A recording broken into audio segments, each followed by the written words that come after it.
What is going on, guys? This is Apple Tech 752, and in this video I'm going to show you how to completely bypass iCloud activation lock on the iPhone 5. This method is exclusive to the iPhone 5 and currently does not support the 4S, the 5C, or the 5S, but I will definitely update the description if there is any support added for those devices. So keep watch on the description, and if it changes, that means they're supported, but for now it's only the 5.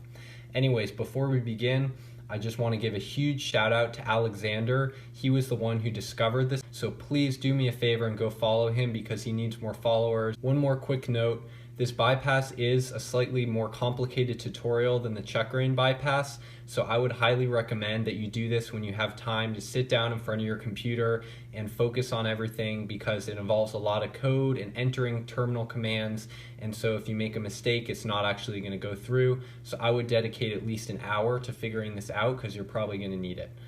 Anyways, without much further ado, let's get started. So as you'll notice, I'm on a Windows PC.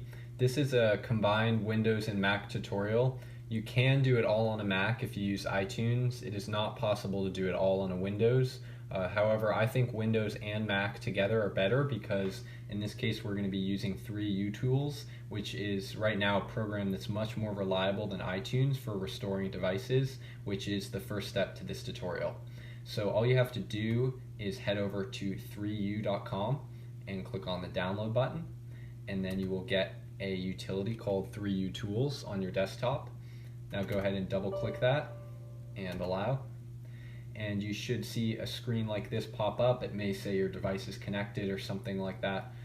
All you need to do is click on Flash and Jailbreak and then Easy Flash, and down at the very bottom where it asks for the modes, you just say Quick Flash Mode, and there are two IPSWs up here, 10.3.4 and 10.3.3. These are the signed IPSWs. I'm using 10.3.4 because it's the latest version. So once you've selected that, just click on Flash and click Flash. And this is basically going to restore the device to the latest version, just like iTunes would. And the reason we need to do this is to utilize a USB exploit in the restore process, which is going to allow us to put the device into DFU mode before it actually completes the on-device restore. And this is going to be crucial to the exploitation we're going to do for the actual iCLOUD bypass. So I'm going to go ahead and speed up the video, and I will be back when the restore is almost finished.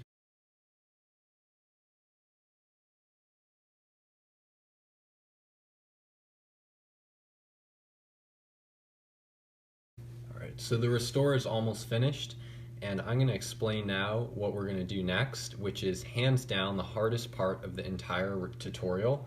So if you can do this step, then the rest of the tutorial is going to seem pretty easy. What we're going to have to do is get this device into DFU mode immediately after the restore finishes. So we can't let any time pass by. We can't let the on-device progress bar go by. We have to instantly get it in DFU when the restore finishes.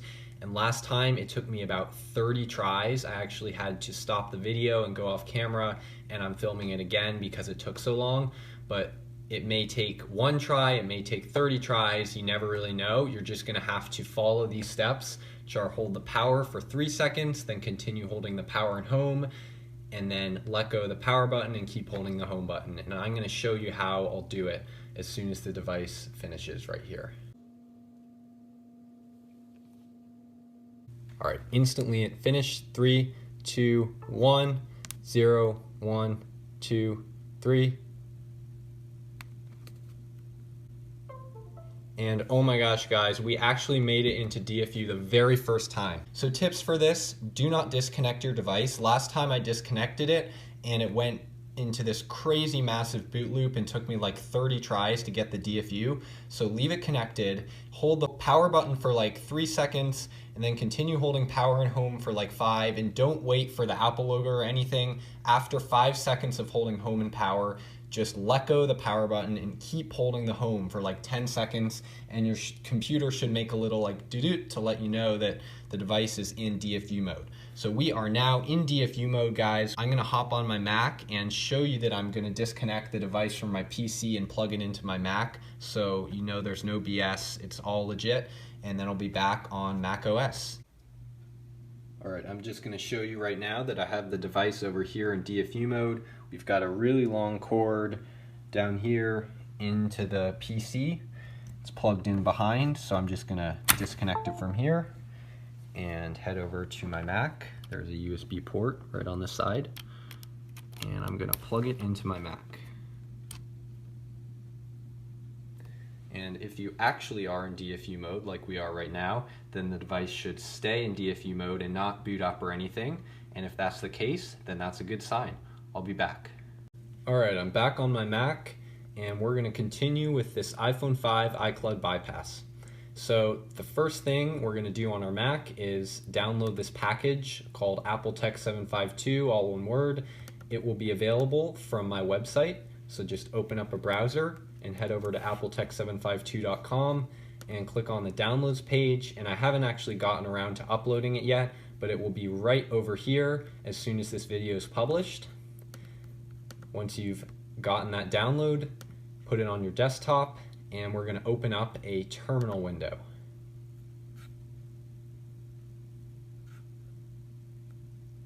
All right, here we go. So now we're going to open up the package, and there should be an instructions file in here. Go ahead and open this with text edit. And these are the commands you're going to need for my bypass. So to get started, we're going to copy the first one right here, command copy, and command paste. And I'm going to insert my username right here, appletech752 / and now let's copy the rest of the command right here. And then just go ahead and click enter. And as you can see, we are now in the exploit part of the package right here, this folder here. So once you've done that, all you have to do is type /ipondfu and then -p after that.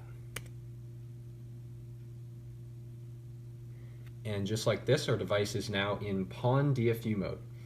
So we're going to just continue with all the commands here, very similar to the check-rain method. We're going to be copying and pasting some commands into the terminal just to do a bunch of file transfers and operations on the device. So the next thing is this command right here, which is /ipondfu-l. And now we're going to click space, and you can't actually copy and paste this part. What we're going to have to do is go into the loader folder right here, and in the loader folder we have a bunch of different files here. The one we're looking for is the one it says in the instructions, IBSS. So go ahead and select IBSS and then drag it into the terminal window and click enter. And it should say done with a nice exclamation point letting us know we were successful. So let's move on to the next one. Got /irecovery-f. Now enter a space again, and this time we're going to use ibec from the loader folder. So drag ibec into the terminal and click enter. And it gave us a nice little scrolling indicator that ibec is complete. And it's really hard to see right now on the camera, but the device actually at this point will have moved from a totally black screen to a like slightly lit up blackish blue screen that lets you know that stuff is going on basically. So if you see that, then you know we're good so far. The next thing we're going to do is this command right here. This is actually another version of iRecovery. We have two iRecoveries in here. This is basically going to open up a shell. And as you can see, no failure counts right here. If you do get a failure count, it doesn't mean anything, you should be fine. But we basically have a shell right here, so we're going to just continue with the commands. So this time I'm not going to bother copying and pasting because they're very simple. You're just going to say /send space, and this time we're going to use the device tree. This is coming directly from the instructions. We have device tree right here. So go into the loader, drag the device tree into the terminal, and click enter. And it should say successfully uploaded. Now we actually have to execute the device tree. So to do that, we just have to type device tree. It's literally that simple, and click enter, and then it loads it. So let's just continue. We've got another /send, and this time we're going to do the RAM disk. So as you can see, it says drag and drop here. So let's go ahead and drag and drop the RAM disk in here and click enter. And this one is a much bigger file, so it's going to actually give you the structure of the file, the bytes and everything. So once that's done, we're going to actually execute it just like we did with the device tree by just typing in RAM disk and clicking enter. And there we go, it loaded the RAM disk. Now we have one more file to send to the device, so do /send, and then this last one in here that we have not done yet is kernel cache. So go ahead and drag and drop the kernel cache, and it says successfully loaded. And once we are all done with that, what we're going to do is type bootx. So B-O-O-T-X, all lowercase. And just like this, we'll see some nice verbose booting on the screen.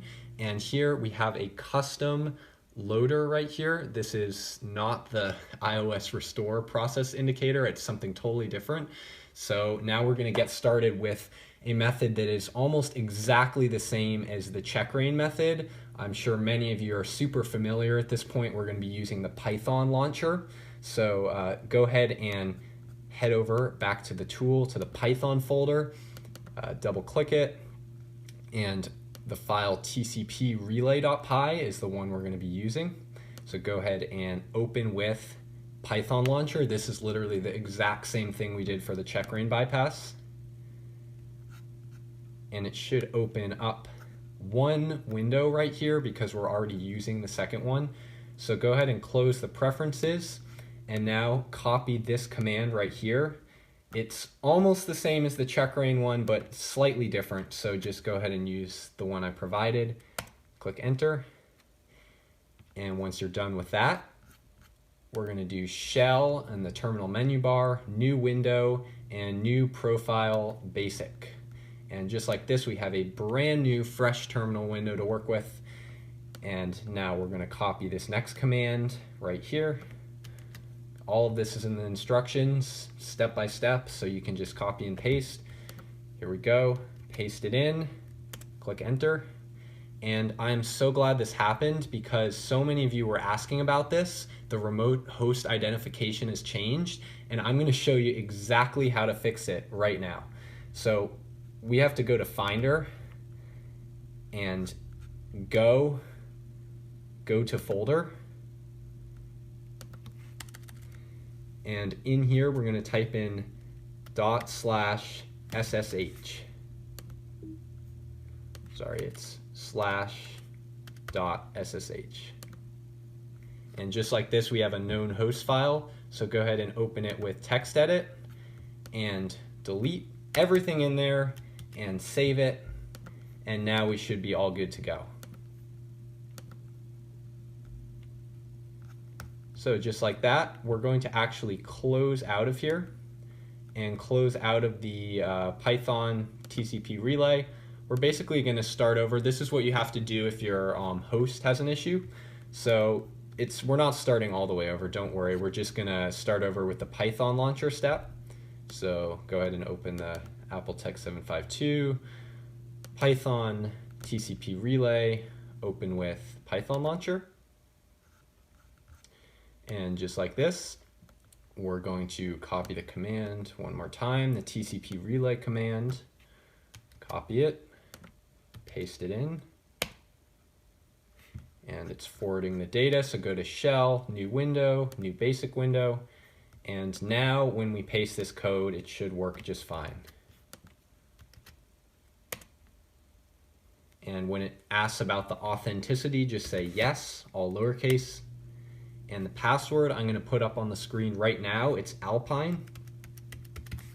Now click enter. And it's going to give us some information right here, but don't be fooled by any of this. We're just going to continue doing exactly what we always do, just typing in commands. So let's type in this one right here. Copy, paste. And if you get that, you'll know you're all set. So just go to the next one, copy it, and paste it right in there. And now we have successfully deleted setup.app right here. Setup is gone from the phone, so all we have to do is reboot it. And in order to do that, we say reboot back. I mean, I guess it makes sense, rebooting back to a state with no iCloud. So click enter, and the connection is going to be closed, and our device is going to now boot up to a state with absolutely no iCloud activation lock.